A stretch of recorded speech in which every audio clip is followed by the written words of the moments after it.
use this time better. We can do so much more. It's the battle of motivation versus discipline, and that's the main thing. For me, success is having everything you need in order to live a fulfilled life.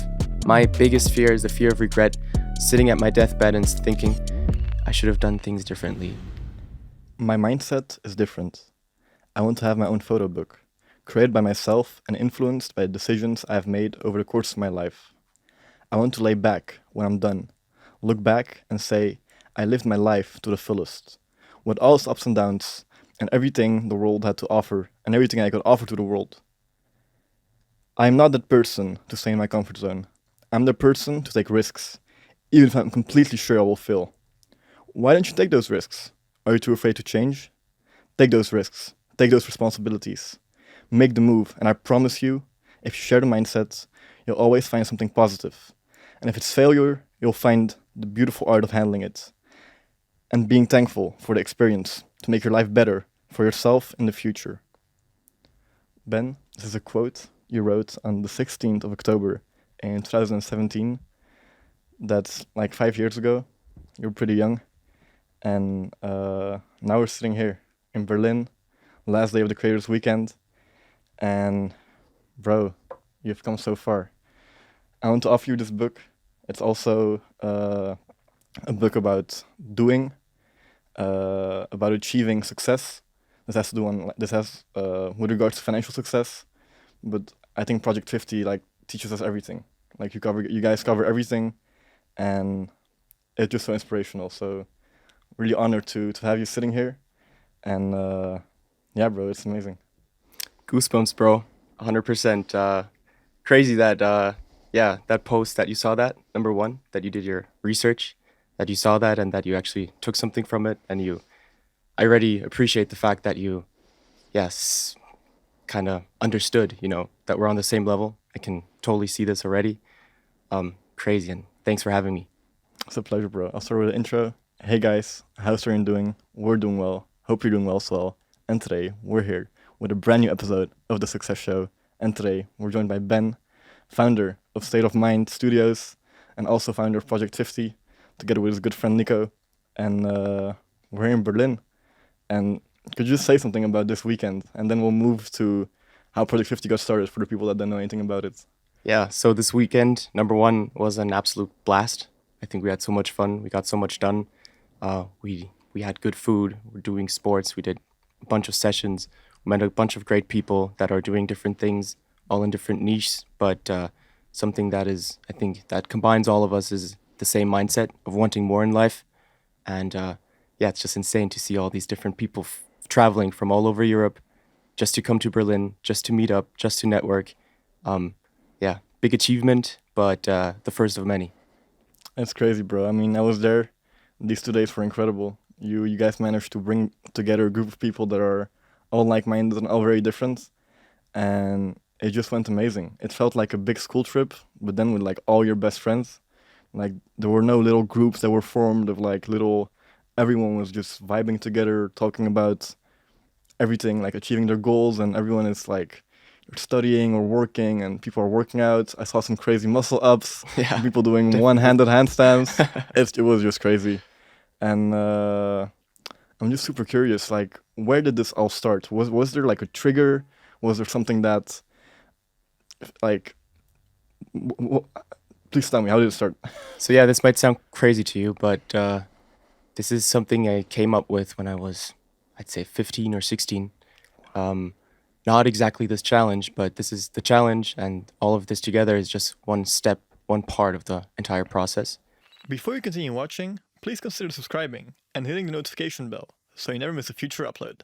This process is like, the grand vision is, I'll tell you later, but the grand vision is like bringing people together that are like-minded, that are just like not the black sheep in society, but these people that just want more and that can't find like-minded people because they don't show up everywhere, Sometimes you just need this different mindset to try to progress and try to get better. And yeah, I remember how it like really started out. I'll just go deeper into this real quick. I was in school. I was failing in school. I wasn't doing well. So I still did my German graduation. Abitur is what it's called. Got me into university and everything. but I wasn't good. I wasn't a good student. I would just like, yeah, sit in the back of the class, look out of the window, think about like, man, where do I want to be in 5 years? What do I want to do with my life? Like, is this really what I want to do? And it was never. It's just this failing system. So I had a couple people that I met either online or sometimes in a different city or maybe from different schools. But sometimes I would have these people that I could talk with, and we would get into like this type of like deep talk where we talk about like how all of this is just so superficial and just how we want more in life and how this life is not what we want, and the way that is given, like the way that is already paved by so many people. And they say go to university, go to school, go to university, work a job, work yourself up the ladder, go retire, have 2 weeks of vacation a year, like all these like different norms, and society just accepts this. And we were thinking like we don't fit into this. It's not like, it doesn't mean that we are other like better people or anything like that. Definitely not. It's just like this is not what we want in life. We want to do something else. We want to have more. We want to do more because we know we can do more. So that was like the main, I guess, initiative that got me like thinking like, how do I get these people together in a community, and how can we like all progress together? So I was trying to make a winning circle at one point, and then I said, okay, how do I build a community at first? So I said, okay, I was 15, 16. I wrote down a plan. I wrote down everything. It's a big 3-step process, I guess. First step was actually creating a fashion brand, because I thought, what are the best communities? Which communities? How do people connect? How do they express themselves? You see someone walking down the street in an SOM Studios hoodie, and you're gonna know like this guy. Something is with his mindset. Something is with him. Like he just doesn't get drawn to a brand that is just like somewhere out there. Like there's a vision behind it, and I just want like these people to be able to recognize themselves. So that was the first step. We built a community, then made the community very, I guess, very close. We tightened it up with the challenge, which actually made like it crystallized like, let's say, normal supporters from the people that are actually willing to take action. That was Project 50, and the next step is gonna come. So yeah, Project 50 again. I think I was 20 years old when I actually like laid my first brick down. I always say this, but 20 was when I said, okay, I'm not a teen anymore. I need to get serious. This is where it's gonna start.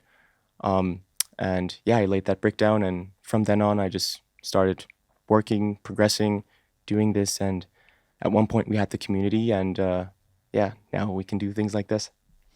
In one of your story highlights that are named Vision, if I'm correct, you mentioned something about a DJ mixer. Mhm. Could you elaborate on that, please?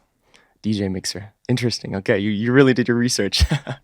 So um, I used to DJ when I was like starting from I think 15 all the way until I was 19. I used to DJ sometimes on at parties of friends, sometimes in a club, whatever, do that kind of stuff. And I earned a bit of money with that, like nothing special, but like as a teen, like I got a couple €100 for a night, and that was great. And I had it pretty easy.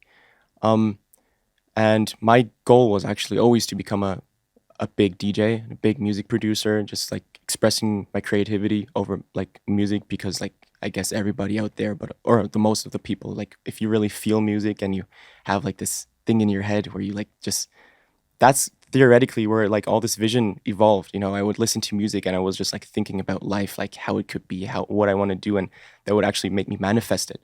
So that was a big part of my life always, and I wanted to become this DJ.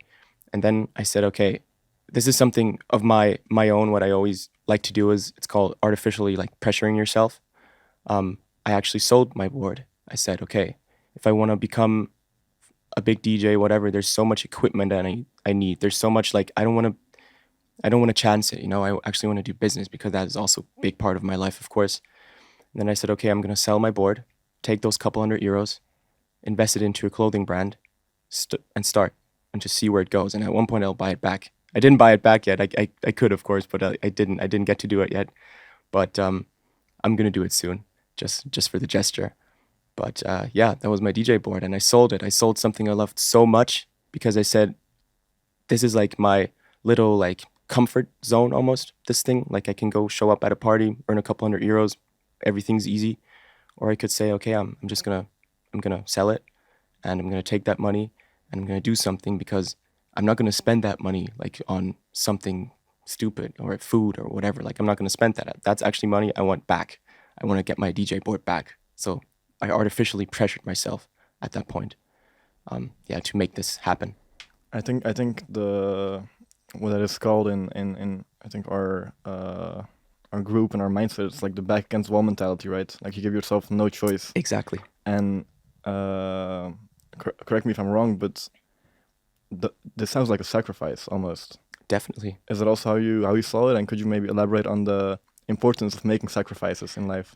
Definitely. So for me, there's a lot of sacrifices I need to make, and I had to make. I'm still making.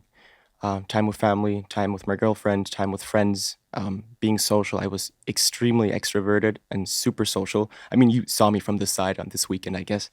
But my normal week is actually 14, 15-hour days of work, straight up working, waking up, going to sleep, gym, that kind of stuff. Like there's no like parties, there's no friends, there's no nothing. Once in a while I meet up with someone, but these are also then only people from the circle. So like I'm in a very like closed off matrix, I would say. But yeah, I make a lot of sacrifices, but like this artificial thing I think is a different kind of sacrifice.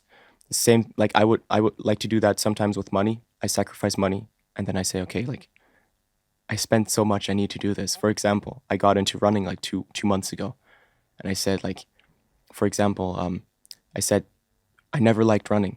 I really never liked it. I liked other sports. I liked like ball sports, whatever, rugby, soccer, all that, football, all that kind of stuff. Um, but I never liked the act of just running straight. I didn't like it, you know. And then I said, okay, you know what I'm gonna do? There's such a huge runners community. Something there needs to be something about it. It's not that big of a deal if it's not great, you know? So I said, okay, I'm gonna buy the most expensive running shoes. I'm gonna buy the fastest running shoes. I'm gonna spend so much money on these stupid shoes. Um, and why? Because I'm gonna buy them, and if I don't run in them, like that doesn't work in my life, you know? Like I'll have to use them. And that's how I actually got into running. So it's a very comfortable way, actually, to artificially pressure yourself.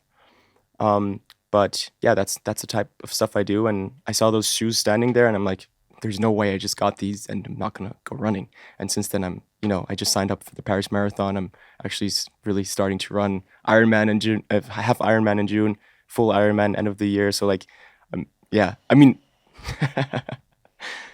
Bro, like I think what was most impressive is that I think in today's social media space, like social media for me, it always used to I saw it as a toxic space, and then it moved to like a place where there was a lot of motivation, but I felt like some things were empty. Like it was a lot of people just talking, but they hadn't really paid their dues, if that makes sense. And what I see with you and a lot of people in this community is that they are paying their dues, and I think like one of the reasons is that you guys lead by example. Like you said, the way there was one guy that ran a half marathon here, and he's sorry, like a half Ironman. That's insane, bro. yeah, Like you shout have out to Florentine. shout out to you, bro. Like that's crazy, and like I get goosebumps by just saying this. Yeah, Like you guys like do it and you show it, and like also the filmmaking skills. Obviously, like they emphasize the deeds, but you are doing the deeds, and it's just crazy to see it. Like it's so inspiring. Like I'm here. Like this was active recovery. We did like 4 workouts, 10K run, spinning, gym sessions, but I feel so energized. definitely. And I think like one of the things is just being in a place where people are in such a high frequency, like everyone is in like a level, and like even with meditation, if you meditate in a group, like that works even better. And just like it was the same thing here, and you guys just push each other, and it's beautiful how you build this community. Could you talk about like the community and the vision that you guys have in mind for uh, everything you're doing? Yeah, definitely. So just to get off of what you like, just to combine this, Florentine, that's running the Ironman, all these people doing great things. I saw like you connected with a bunch of people, and you saw what they're doing too. People from all over the place, all types of industries, all connected with like one dream, I guess. Um, the main part is there's always going to be people on social media just posting the stuff because it looks aesthetic, because it looks cool, whatever, but not like really living this life. And you never know. There's people that, I don't know, like type like they would flex stuff that they don't own or that they didn't buy or that kind of stuff. And like I get it for the aesthetics, like yeah, whatever, like it's cool, whatever. But um, this like the real reason behind it, like the people that actually sit down and do the work, normally these people are not on social media. These people are not showing their lives on social media. And I was thinking like we can combine both. Like we're doing the work, but we can do an extra hour a day just cutting and filming and all that kind of stuff.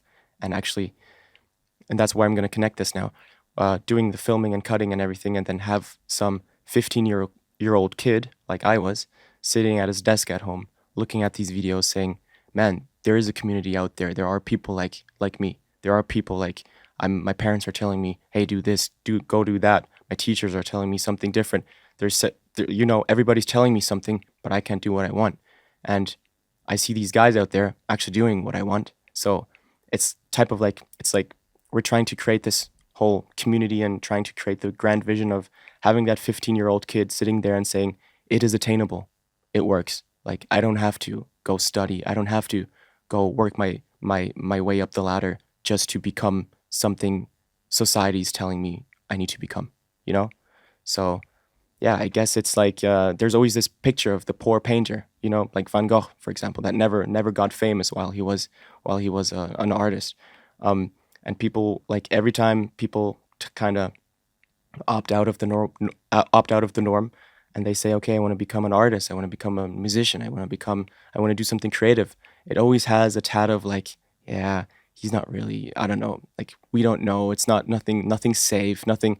But if you think about all the people that are successful, or the people like self-made people, it's like where I come from, what I see all these people made it, but not with normal jobs, so I guess that's kind of what we're trying to inspire, and that's why we're doing these videos. That's why the grand vision is there. But if you're talking about the big company vision, again, it's like it's opting out of society, saying, okay, we're the misfits. We're not. We don't want to work 9 to 5. We don't want to do all these things. I'll gladly work even more than 9 to 5. Like 9 to 5 is like respectfully is a lot, but if you come off of working 15-hour days, like 4 or 5 weeks in a row, and you have your one day of like your Sunday, and you're not even sitting still, like I know I'm sacrificing all this, and I'm sacrificing. People would say the best years of your life. I don't agree, but my best years are still gonna come. My vision is working and working and working, and building something. Not to work just to work, but actually build something. And by the time I'm 30, I just wanna, yeah, stop it, and I just wanna travel the world, see everything I wanna do, live my life to the fullest, give back, like all that kind of stuff. And I don't see myself doing that, working a normal job until I'm what 65. And there's no disrespect, like my parents have done this, the parents of my friends, my grandparents, like my whole family, of course. Like it's there's really no disrespect. I have so much respect for people that work until they're old, but I'm just saying, like, it doesn't have to be like that if you don't want that, there's always a way.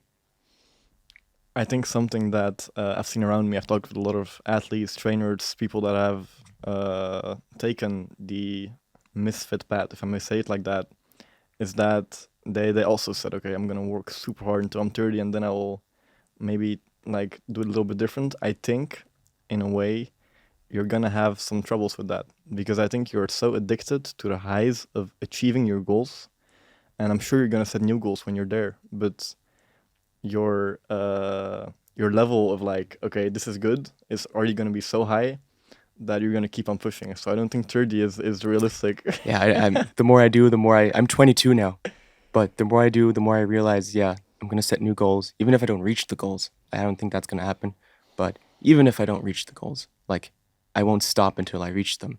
And you know what? That's life for me. I'm happy with that, because what I do every morning, I wake up with a smile. I can do whatever I want, and I'm not working and complaining about work. It's like I'm working on my dreams. I'm working with an amazing community. I'm working for my fashion brand.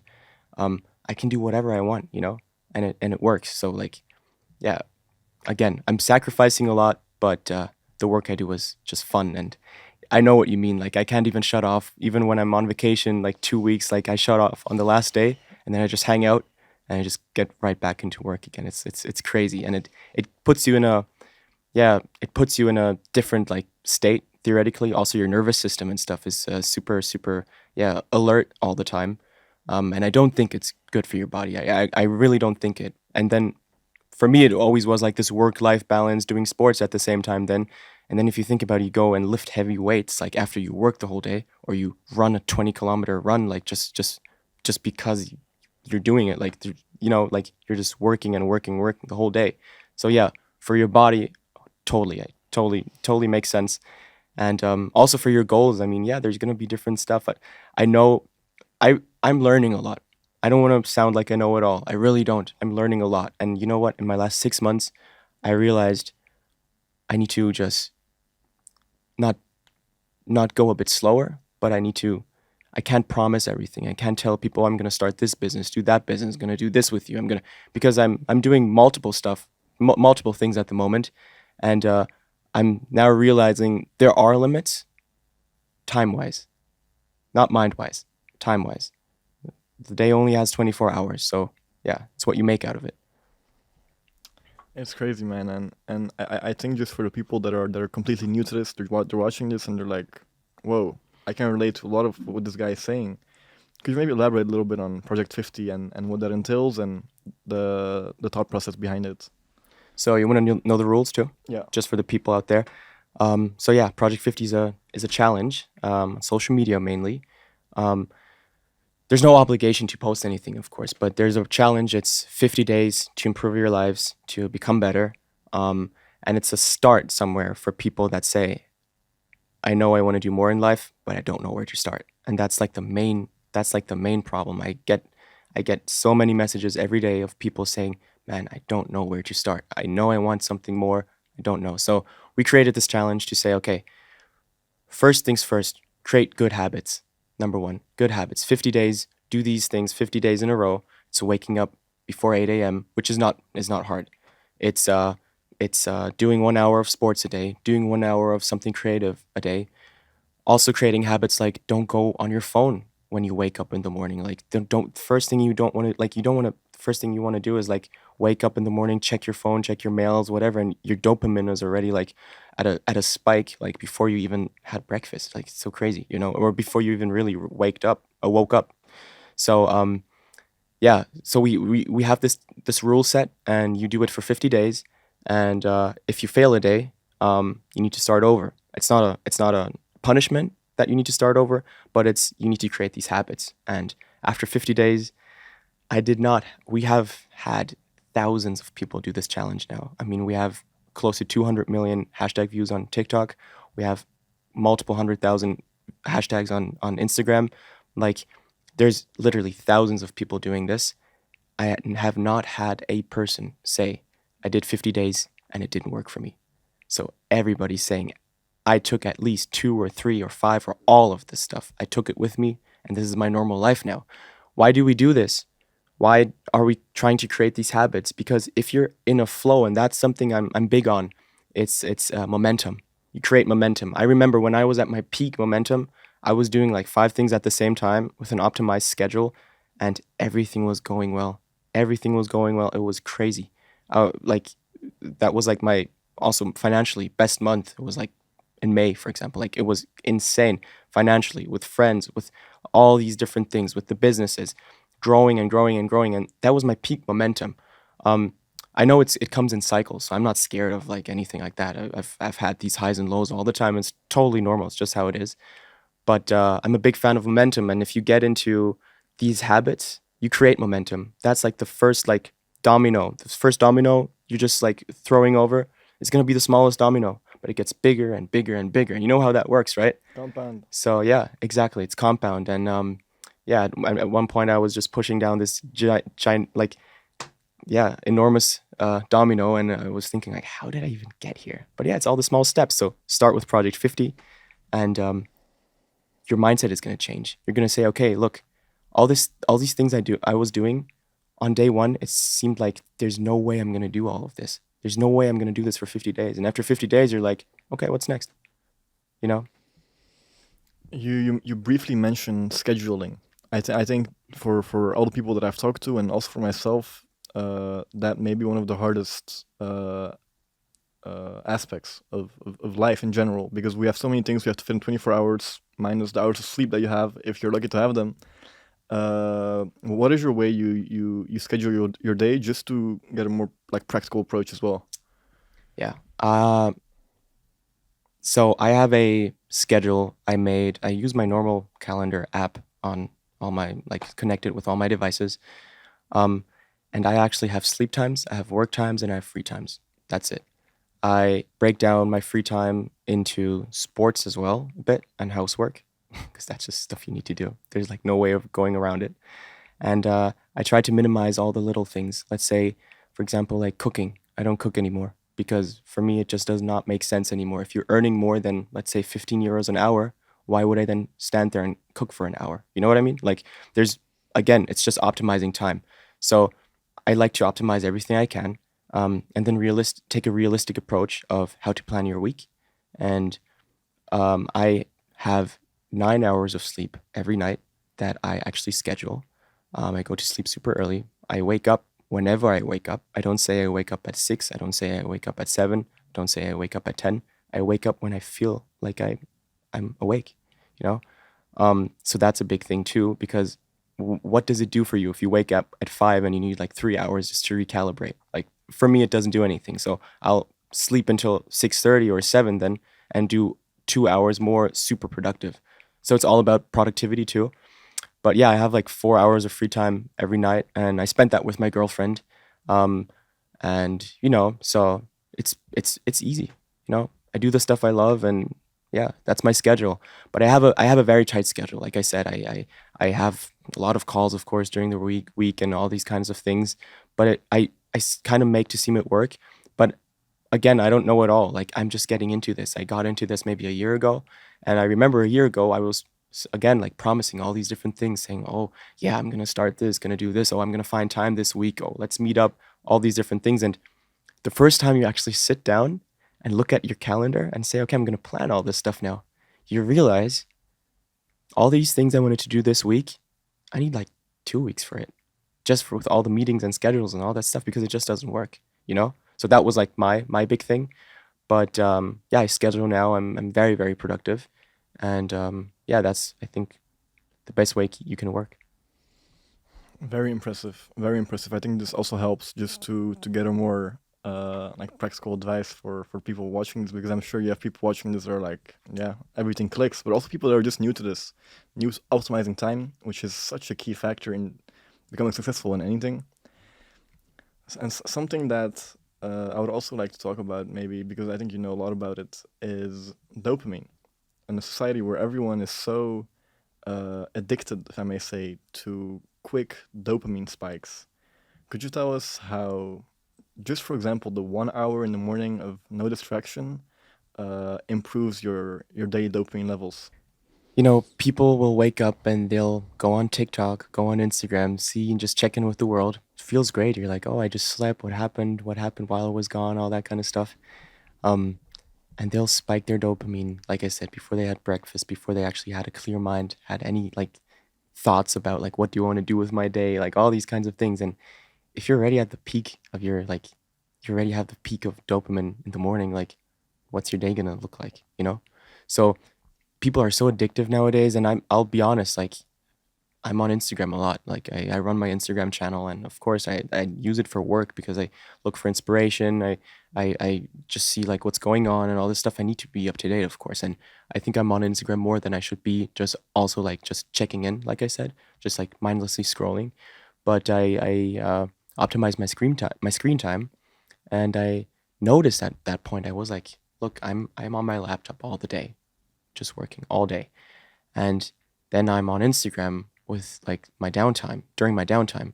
And all in all, I have screen time of like like without just a laptop, but I was having screen times of like 3, 4, 5 hours every single day with like nothing. And you get off it and nothing has changed in your life. Nothing. It's just like the same thing over and over again. And you're just gonna do it again and again and again. And time, I think the older you get, the faster time moves. You're like, wow, where's all this time gone? Like I was 18 yesterday. Like I'm 22 now. I know for a lot of you guys, it's like, okay, yeah, what's he talking about? I mean, it's only 4 years. But By time we blink, we're gonna be 30, we're gonna be 40 and 50. You know, it's like use this time better. You can do so much more. And the guys that are grinding and not on social media, adding like another 4 hours a day of work or of working on themselves, that's like the main. I always say work. I don't want to sound like a super workaholic, toxic, whatever. When I say work, I mean working on yourselves, just improving. And you don't have to improve all the time. It's totally okay if you just hang out and you just don't do anything because that's so important too. But the main thing is this dopamine thing is you get on it and your mind thinks like you're doing something great and it's just this artificial like spike which just does not do anything for you. And I don't know how like what if you've been studying or doing something like that in the past or like in the last couple of months, I'd say, don't you wouldn't you agree that you have a hard time actually focusing again? Like, is that something you struggle with? 100%. 100%. I think the urge to just grab my phone whilst I'm in a deep work session is always present. Exactly. And I think being conscious of that is number one. Yeah. Because a lot of people like, okay, message and then you get an Instagram notification that someone uploaded. You go on Instagram, you start scrolling your reels, and you see some sick videos, and you continue scrolling, and your focus is gone. Exactly. I think in today's society, like the focus is so important. So I'll let you just continue on And you that. know what's so crazy? These pauses you make normally when you would work, and you work in blocks, for example. Let's say you do 45 minutes and you do a 5 minute break. This 5 minute break normally is like to rest your mind. It's not watching TV. It's not going scrolling through your phone, checking emails, or just looking at some 7 second video that's gonna like totally mess up your dopamine with all the cuts and all this stuff, and then you scroll in something sad and something funny and something emotional again. Like it's it's insane. Like this is your rest, and you look at it, and you're working, and then you look at your phone, and you scroll for 5 minutes, and you're like, okay, what am I doing? Go back to work. Your mind is not getting any rest. But these like you're trying like you're almost like fooling your mind by saying like I'm taking my phone now and I'm gonna type out like I'm gonna rest. You know what I mean? But you're not resting at all. It's actually like you're even making it harder for your mind. Like it's so insane, and people are on their phones like so much. And yeah, I know it's a big problem. Everybody's talking about it, but if you can control these habits and wake up in the morning and just have like at least an hour of just like real world, walk outside, go outside, take a walk, like breathe some fresh air. I'm not kidding. Like that stuff changes you. Even in the morning, if you wake up in the morning, the air is different. Sunlight. Sunlight, man. The air is different. Sunlight. You walk, you see all the people going to work, you see all the people going to school, like all these different things. And you just stand there and you just breathe it in. You just, you soak it in and it's like, okay, I'm ready for the day. But if you wake up and you have your phone on your nightstand and the first thing you do is grab that phone and check your messages because you have some followers or you're trying to get some followers, or you're trying to get some likes, and you say, oh, the first thing you do is, oh, I got some followers today. Cool. I'm just going to check out who it is. What are they doing? What am I posting? What are they posting? All that stuff. Like, okay, by the time you're not even awake at that point. It's crazy. I think it's really interesting that someone that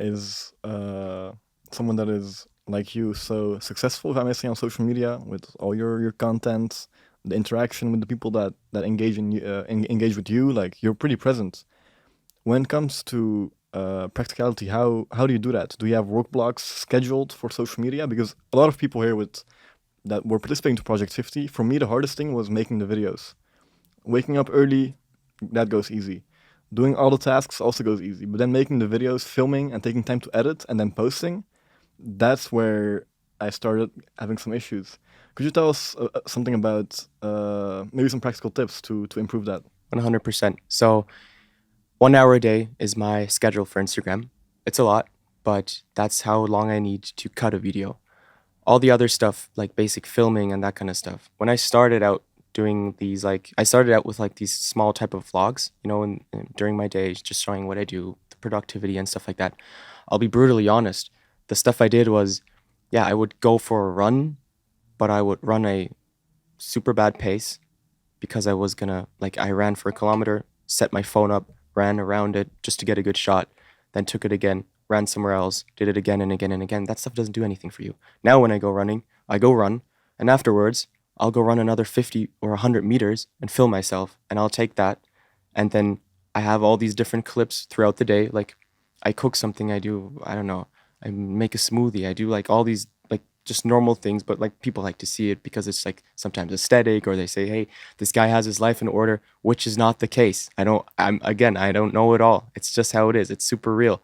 Like I have my struggles, I have my problems too.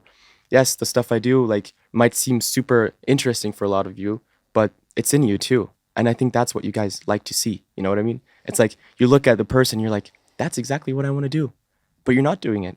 And that's my goal, is like to inspire others to do it. That's why like all my stuff is like call to action actually. It's like start, do this, do that. You need to do it, you know?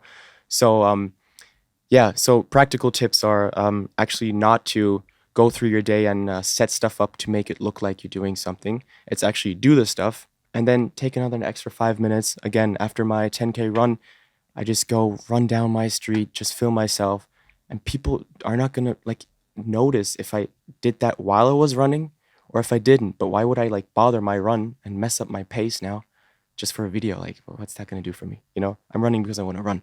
So take it more as a don't plan your day around filming, because people always think, oh, I need to have a super interesting day, and then they do this and they go travel and they go see some sights and they think people want to see that.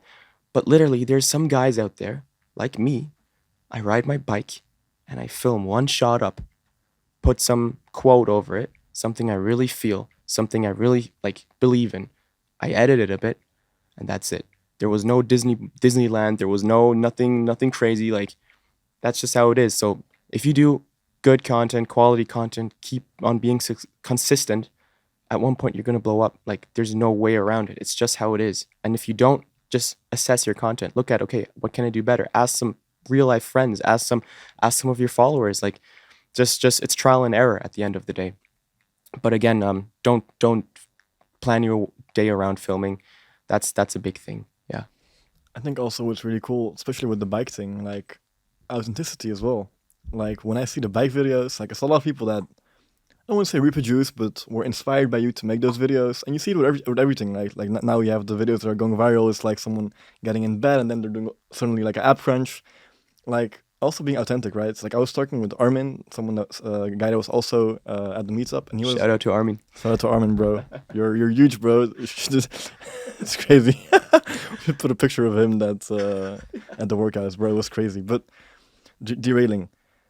Yeah, being authentic. I was talking with him about it, and he was like, "Yeah, like the reason that I find this so fun is because I developed my own style, and because I find it fun, I can do it consistently, and because I'm authentic, I stand out." And that's something that a lot of people have figured out, I think, throughout this process, and it works well. I think it's also like a way to keep yourself accountable to your own, like to yourself, and yeah, it's just very interesting. Could you tell us something about like creating this own style? Because I think at the beginning it's kind of hard to find that. What would be a way to like develop that? So I would think there's always two steps of starting that are super important. Number one is actually thinking about what you really want to do and what value you want to create, and have like this very conscious mind of like, this is something I want to do. Really think about it. Like sit there, lay there in bed and think like, what do I want to. It's always, content is always about creating value. It's always some call to action. It's always some like, there's always going to be some value, of course. Think about what value you want to create, and then there's like this, not, it's a bit unconscious actually. It's like, who are the people that inspire me, and what, like, how do I want to, not like what value do I want to create, but like how do I want to present this value in a very subtle way, because I have my favorite creators. I had my favorite creators, like um and I wanted to do content like them, but my technical skills weren't that great at that time, you know? So I just said, okay, like don't think about all these stuff like before you start, and then like I don't know, take 6 months to really think about it, and then you start. Like no, just start, and it's, you're gonna develop the stuff along the way. But always take a step back and say, okay, this is my content now. Am I do I like it? Is there anything I can improve? Like all these different things, and then I mean, at one point you just find your own style of like, I know how I edit now. I used to edit the stuff on the same day and actually post it in the evening. Um, and I would have like different type of aesthetic, for example. Um, But at the end of the day, it's like you create your own thing. And then with the bike videos, for example, I crazy thing. I did Project 50. I did a couple rounds. I did Project 50, and I was on my second round. And I did all these videos for 50 days. And I think on day 45, um, I was doing like I was taking like 1.5 or 2 hours per video just to cut it. It was insane. And one day I was just like lacking sleep. I wasn't like feeling it that day, and I said, okay, you know what? Just to be consistent, just gonna take one of the shots from my bike, and I'm just gonna film up. I'm gonna put the quote under it. That's it. That video got more views and likes and saves than all of my videos combined. It went viral. Um, and I was like, okay, that's insane, but that's a bit like discrediting, actually. It felt like it was discrediting me. I was like, what's up with Instagram? Like, my video a day before was so much work and I put so much effort into it. And then again, I realized, like, you're not doing it for, you don't need to create like your Disneyland videos. It's nothing that crazy. It's just like, do what the people not want to see, but like make it attainable. Make it like, it's nothing special at that point.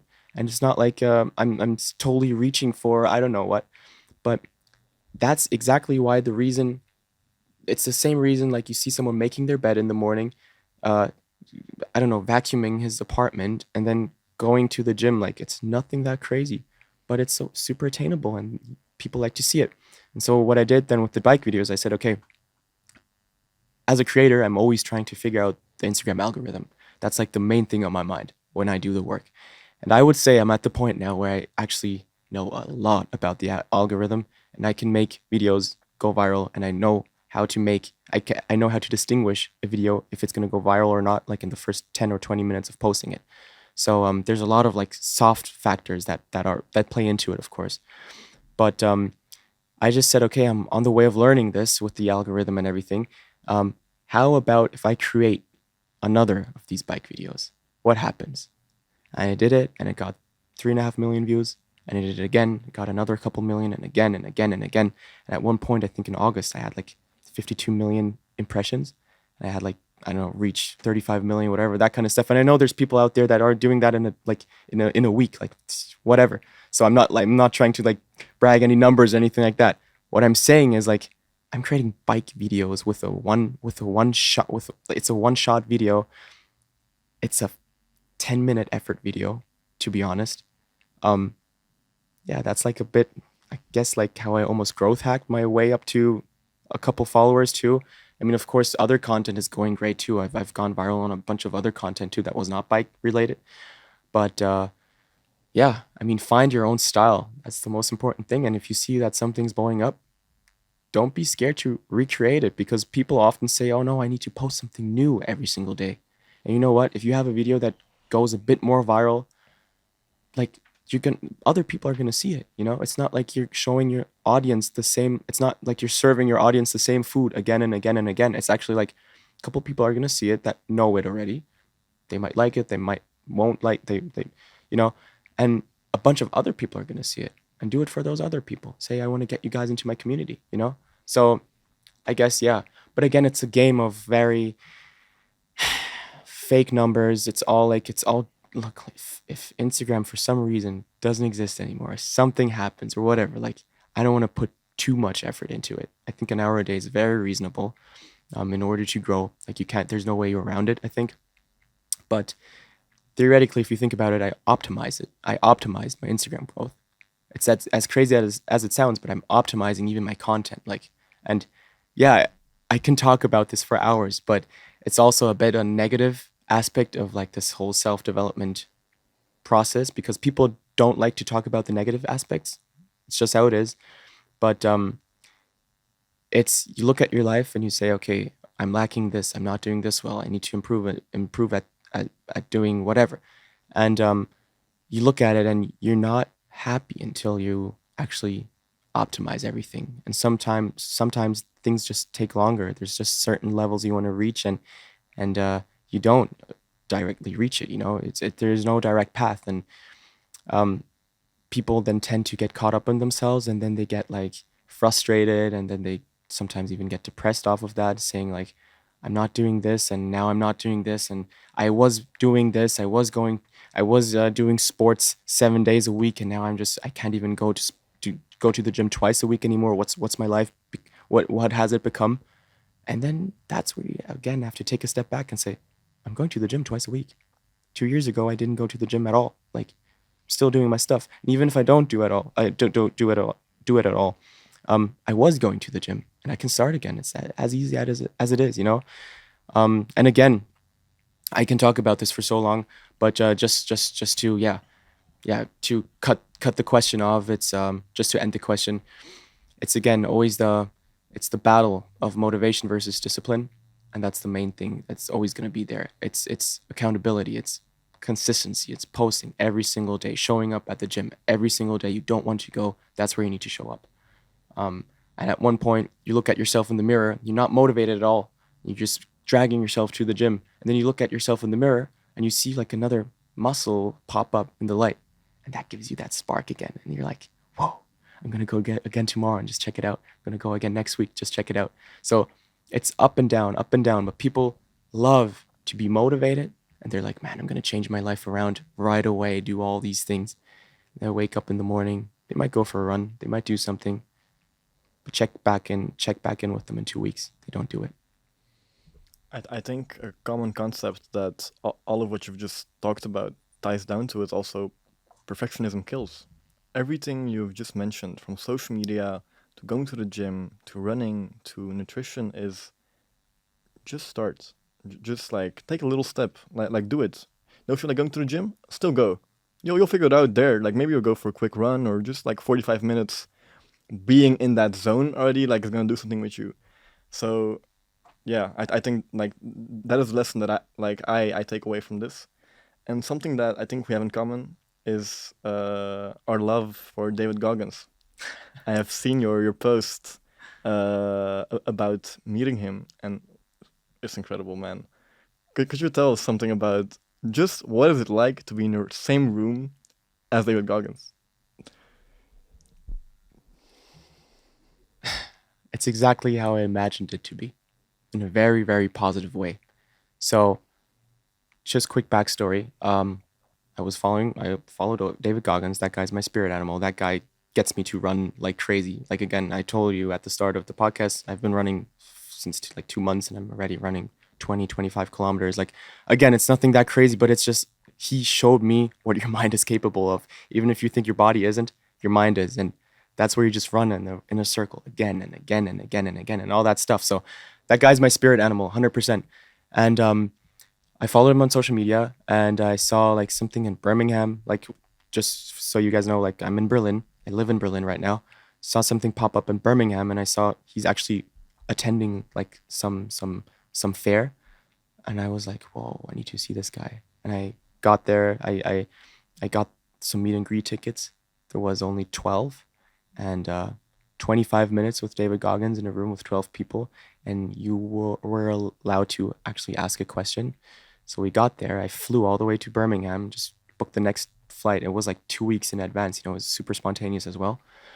Flew there, um, went there, waited on Goggins in the room, and those 12 people I was with, or 11 people, special guys, very, very special. Each one of them was like you could see they're like warriors. It's crazy. There was a guy sitting next to me, a Royal Marine, from British, Scottish actually, 57 years old, said he goes to the gym with crutches. I'm like, why do you go to the gym with crutches? Like, you're not, like, what's up? He's like, yeah, because I walk and I run so like until I fall over, until I like collapse.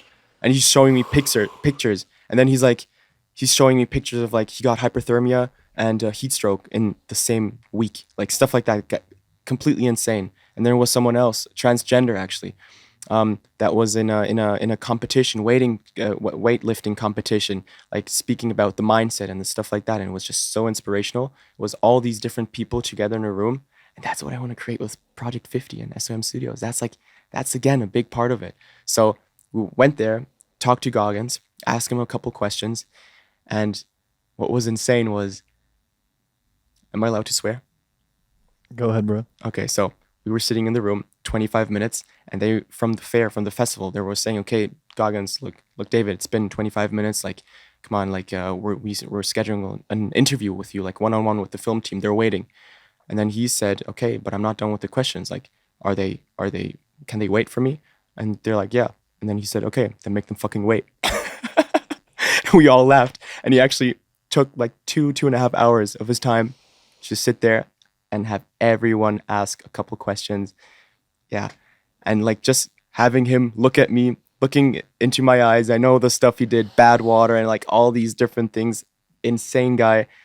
And I guess that gave me a lot again. That gave me a bit of like inspiration again. And yeah, I'm gonna see him again. I'm gonna see him again soon. So you're allowed to ask one question, right? That's what was written in the email you got. Could I ask you what question you asked him, or what was the question that you prepared yourself for? You wrote in the book that you could not mess up. What was the one question that you wanted to ask him? This goes very deep. It's a very personal question I asked him. I was telling you guys I had this peak in May, for example. That was like one of my best months. And I don't look back at it and say, oh, this was my best month. I need to change stuff again or whatever. But I remember Matthew McConaughey, if you know the actor, Interstellar, for Yes, sir. example. I love him. Check out his podcast also, with Joe Rogan. Awesome guy. And he said when he had his best months, best times, stuff like that, he would journal. And that's also a rule of Project 50. It's write your stuff down in a journal, write down the habits you're doing, write down the people you're meeting. And sometimes you're going to have a great time and everything's going well and you still write everything down. And then if you have a bad time at one point and you're like, okay, like you can look at your journal and say, what was the stuff I was doing when I was doing well? And you look back at that and you just replicate it. And again, when you're doing well, look at the times you were not doing well and say, okay, I'm actually grateful, because gratefulness is a great thing as well. But yeah, to get back to it, journaling is insane. But yeah, also rule again.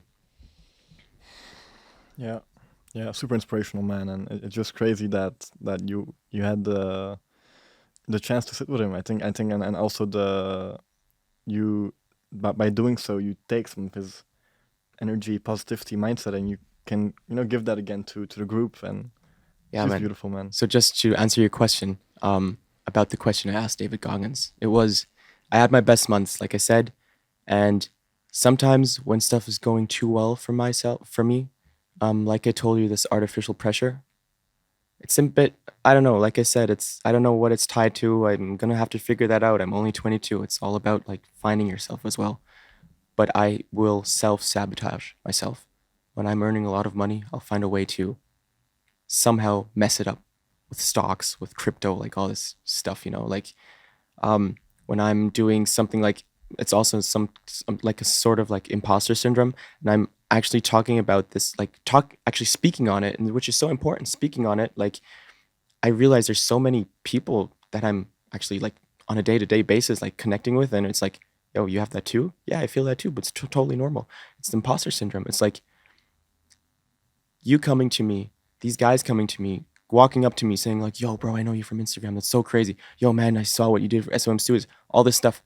It's like I feel like sometimes I'm an imposter. It's crazy, but sometimes I really feel like this is yes, I know this is the stuff I'm doing, and I know this is the stuff I'm like working towards, but I'm just a normal guy. I'm just like, I have dreams and I'm doing something for it, but it does make me like, I don't know, sometimes people treat you with like this like they just treat you very specially, and that again, like all this together also then with the financial stuff again, and like sometimes I'll just feel like this is not what I deserve somehow.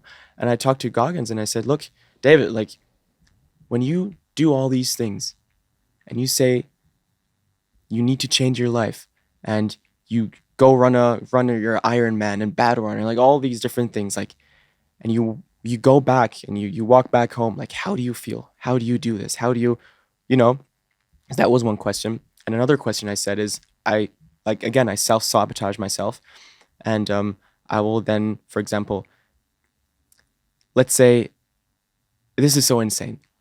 I need to be at a point where I don't have anything.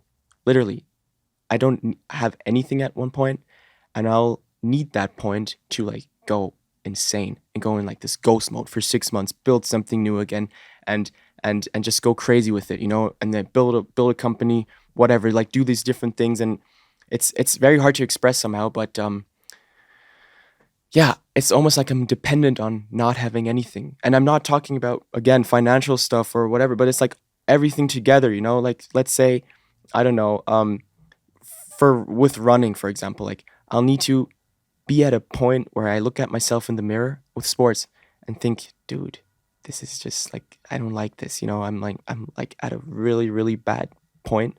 Um, and then I'll need that point to actually start and progress and again go crazy with that. You know, it's yeah, I don't know. And I asked him, I said, when you reach your milestones, and this is like combining this now. I said, when you reach these milestone stones, how do you go further? How do you like, you know, I have a certain goal I want to reach. I reach it, and then it's like, okay, what do I do from there? How do I actually progress? Is it do I set new goals? I don't know. It's crazy. But again, like yeah, I'm just learning from it. And he actually told me he actually answered in a way that was actually super inspiring. It wasn't a direct answer, but he was saying compartmentalize. So if you're talking to your girlfriend, talk to your girlfriend. Don't be on your phone. If you're eating, eat. If you're with your mom, be with your mom. If you work, work. Like have everything in a very very conscious. Like do everything in a very conscious way, and you won't have these problems because you're gonna compartmentalize. But again, he was saying like this stuff is gonna be in his new book and stuff. I should read it. I'm definitely gonna read it. But yeah, yeah. I guess that was kind of it. I think a lot of people that are on the same path that you are, and a lot of people that are watching this probably feel in some way related to you. They will be able to relate to this. I have the same. So like and for the people that are like I don't know what he's talking about, imposter syndrome. Don't worry. Like at some point like you'll think like, oh, okay, this is normal. And I think you dropped some really good nuggets. I mean, by the man himself. Uh, yeah, really valuable knowledge, and thank you for that. Thank you for that, Sure thing. and yeah. Also, big shout out to David Goggins. Like we have a much smaller Definitely, exposure man. than him, but he's the guy. And to tie this up, Ben, I would like to ask you the signature success show question, and that would be, what does success mean to you? Very exciting question, actually. Something I think about a lot, and I would say that it has shifted from all the ages I've been through now. When I, of course, was a kid, I didn't think about success that much. You would just say, "Oh, I want to become this. I want to do that." Like there was no, you don't know what type of work it involves, like what's behind it. During my teen years, I think I was a bit like on a path of yeah materialism, thinking, "Oh, I want to have a sports car. I want to have a huge yacht. I want to have a villa. I want to have like all these things." And I guess that those kind of dreams still exist, but they're way lower. It's like I want to have a nice car, and just want to enjoy this car because it's something that is so aesthetically pleasing to me. Like I want to have this car because it's so comfortable. It's like these types of things. It's not about like showing other people anymore, and that's not success. That's the wrong success, in my opinion. But it shifted then towards like actually having. For me, success is having everything you need in order to live a fulfilled life. For me, my first step, that's why I say I want to stop when I'm 30. I don't know if I'm going to stop when I'm 30, but it's actually having it's actually having the ability to travel the world, and you just need a in my opinion to travel comfortably. You need to have like a certain amount that you of money, for example, you just can rest on, or to have the freedom of helping out your family, having the freedom of doing things for your community and doing things in different countries and helping out other people. Like this is success to me. Success is doing everything you wanted to do in life. And I have a bucket list, and this bucket list, for example, is climbing Kilimanjaro. It's doing an Ironman. It's doing all these things, and that's success to me. I'm driven by the fact. I'm driven by the fear of regret. That's something that is so important to me. I heard someone talk about this, and it's actually crazy. I saw this when I was, I think, 15 or 16. That was like the point where my mindset changed. I saw someone say, if I die and I go to heaven, and let's say God comes to you and says, "Hey man, like this is someone you should have been. Like you know, you have all these things written down, Navy SEAL, you did this, you did all these races, you've been super successful guy, brought out your book, all these things, and you're sitting there and saying, no, that's not me. I was someone spraying for cockroaches. I was fat sitting at home eating donuts. And I was listening to that. I'm like, oh my God, this is like the worst thing that can happen to me. Like, this is the fear of regret. Like, all the things you could have had, you didn't take the chances, you know? And I found out like 3 or 4 weeks ago, I saw that interview was actually with David Goggins. It's crazy again. It like the circle closed. And I thought like I came up with him like I saw him in 2018 maybe for the first time. I didn't. That was actually the guy that like in the deepest core of my mind like shifted my complete mindset. And this is what I'm saying today again. Like, my biggest fear is the fear of regret, sitting at my deathbed and thinking I should have done things differently. I'm not happy with the things I did. And what I'm going to do is, you mentioned the photo book at the start. I'm going to have my bucket list. I'm going to have everything. I'm going to tick everything off. And then I'm going to say, I couldn't have done it better. That's what I want to say. I want to say, I couldn't have done it better. And I'm grateful for what I had. And that's my success, you know? So I guess, yeah. For the people that are listening on Spotify now, I was looking at my arm because I have goosebumps. It's like, it's crazy, man. Ben, you've come so far and you're still at the beginning.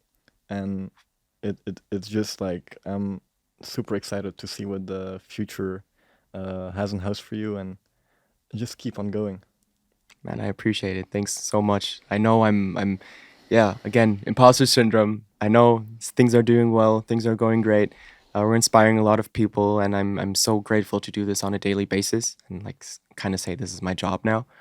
Um, but for myself, I always say I'm not even at 1% of what I want to become and what I want to do, and so there's still a long path. There's still a long path I'm gonna go, but yeah, I'm so excited. I'm so grateful to have people like you on this path, and we met in Berlin now, and we're gonna have the next meetups. We're gonna have these meetups all over Europe for now. Maybe we're gonna go to the US soon. I don't know, but we're gonna have all these meetups, and you're just gonna be part of this family now. I mean, you are already, but yeah, like we have a lot of things in store. And yesterday, last thing, we were sitting at dinner with all the people, and I was talking to a guy next to me, and I was saying, look at all these faces, look at all these people. We're gonna meet again in 10 years, and every single one of us will have made it, but on their own terms. Maybe someone's going to become a doctor. Maybe someone's going to become a lawyer. Maybe someone's going to become a super successful businessman. I have no idea. But we're all going to fulfill our goals and make our dreams turn reality, because that is what we're here for. That's why you guys are drawn to Project 50 and self-development and SOM Studios and all these things. And if you have this mindset and you have the right circle, nothing can stop you. I'm not gonna add anything to that. Beautiful, Ben. Keep on going. So yeah, man, appreciate you for having me here. And yeah, thanks again for flying out. It's been insane. Thanks, man. It's an honor, bro.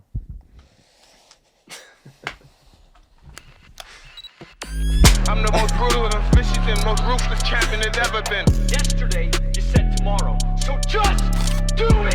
You should be a monster, and then you should learn how to control it. It all comes from life lessons, and the lessons are learned through struggle.